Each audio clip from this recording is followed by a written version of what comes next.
Hi, welcome to the Share Project. My name is Jen Brockman. I run planningaddicts.com. I'm here today with my friend Ruthie from RitchieMedia.ca, and she's here to answer 3 questions about running her business and living her life. Thanks for being here, Ruthie. Oh, thanks for having me. Yeah, we're just going to jump right into this again. So the number one question is, how has your why changed since you started your business? Okay, well, I first started, my why was I was a single mom and needed money. I had just graduated from university and all my research contracts and student employment income had all dried up, so I needed to do something quick. And so I started building websites for people, and it was just, I would do any job that I could get for as little pay as whatever they wanted to give me, and which is a really bad thing to do when you're starting out in business.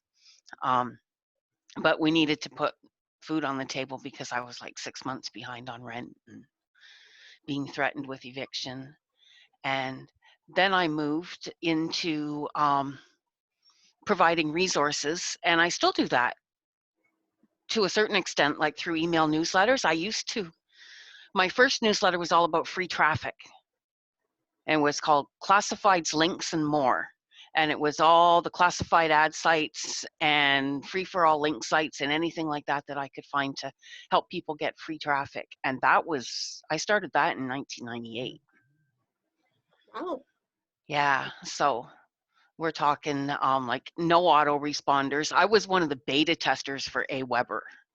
oh wow, that's pretty cool. Yeah. So yeah, I used to have to phone up my ISP and say, like, I'm getting ready to send my newsletter, because the first time I did it, I think I had like 2,500 people on the list, and they shut my internet off. And I got this phone call and they said, "What are you doing out there?" I said, "I'm sending my newsletter." "You're what?" I said, "I have a newsletter. People ask me to email them stuff." And I said, "I send it out once a week, and today's the day." "Oh," they said, "could you let us know when you're going to do that?" And they said, "Because you got an awful spike in traffic." Because you had to run the whole thing. There wasn't, like, nothing automated. You had to run the whole thing through your own, like, set up an email server on your computer and go about it that way. And it was wild. So when the responders came out, my whole business changed. Yeah. But You didn't have to literally be glued to the computer all the time doing stuff. oh no, I mean, my whole Sunday afternoons were gone. Yeah. Because I had to sit there and watch the computer and make sure it didn't die halfway through. Yeah, that's so funny. But I still do the same kind of thing, only with the low content resources now. So the newsletter hasn't changed all that much. Although I took about a 4-year break from the marketing stuff when I had a heart attack. They said you need less stress in your life. So what did I do? I went and got a job and ditched my newsletter. Yeah, that's stress totally too. backwards. Yeah, exactly. Just a different kind of stress. But anyways, back to my why. Now that I'm more settled and focused on one aspect of business, and that's the low content publishing, my why has changed to providing resources that help and uplift other people too. So it's not just about me anymore. It's about helping others. That's good. And I know we have talked before about how that helping to empower other people also is reflected in the amount of income that comes in. Doing good brings in good. So I just wanted to reiterate that, because I think it's a pretty good message especially for newer people who are getting into business of any sort.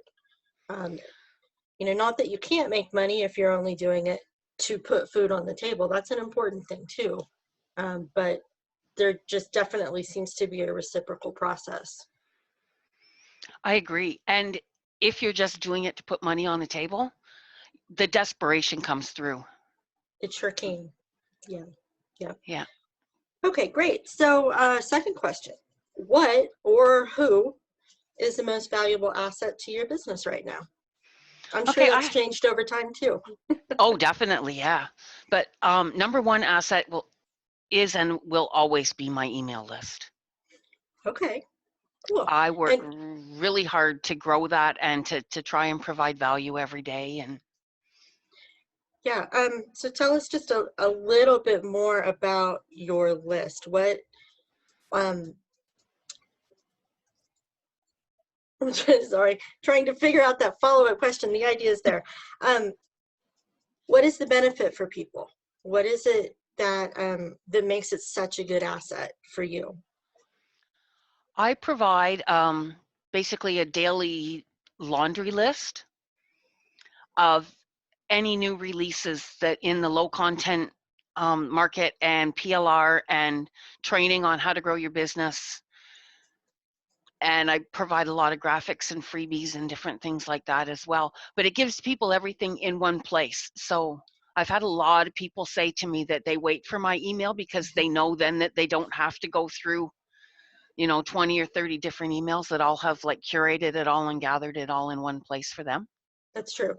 As a fellow business owner, I wait for yours too sometimes. That's Just okay, because, because I wait for yours too sometimes when I think I've forgotten something. exactly, yeah. And we in this industry tend to get just bombarded every day with new stuff that's coming out. So yeah, I'm glad you know we're in it together.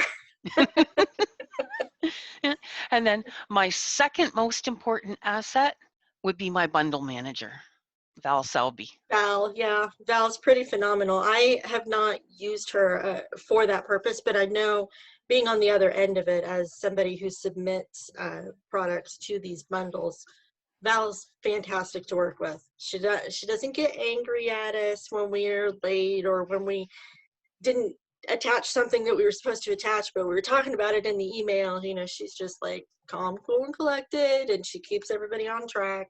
So I can definitely see why she's a great Yeah, asset. I could not run bundle sales without her. Okay, so third question.